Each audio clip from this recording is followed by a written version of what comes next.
জুলাই আন্দোলনের সময় তৎকালীন আইসিটি প্রতিমন্ত্রী জুনায়েদ আহমেদ পলককে ফোন করে ইন্টারনেট স্লো করার নির্দেশ দেন কার্যক্রম নিষিদ্ধ আওয়ামী লীগের সাধারণ সম্পাদক ওবায়দুল কাদের। প্রসিকিউশন বলছে, ওবায়দুল কাদেরের নির্দেশনার পর তৎকালীন প্রধানমন্ত্রী শেখ হাসিনার অনুমোদনে প্রথমে স্লো ও পরে ধাপে ধাপে বন্ধ করা হয় ইন্টারনেট। ওবায়দুল কাদের যুবলীগ, ছাত্রলীগের শীর্ষ নেতা সহ 7 জনের বিরুদ্ধে জুলাই হত্যা মামলার প্রমাণ হিসেবে এই কল রেকর্ড ট্রাইব্যুনালে দাখিল করে প্রসিকিউশন।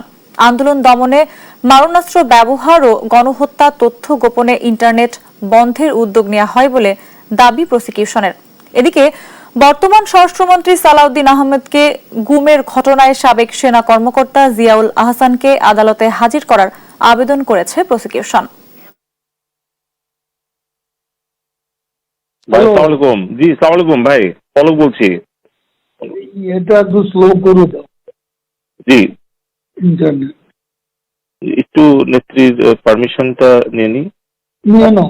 আচ্ছা ঠিক আছে, জি আচ্ছা ঠিক আছে। অনেকে আমাকে বলতেছে তোমার হ্যাঁ, একটু ওই যে মানে বলা আছে তো যে উনি না বললে না না ওনাকে জিজ্ঞেস করেই বলবো। আচ্ছা ঠিক আছে, জি।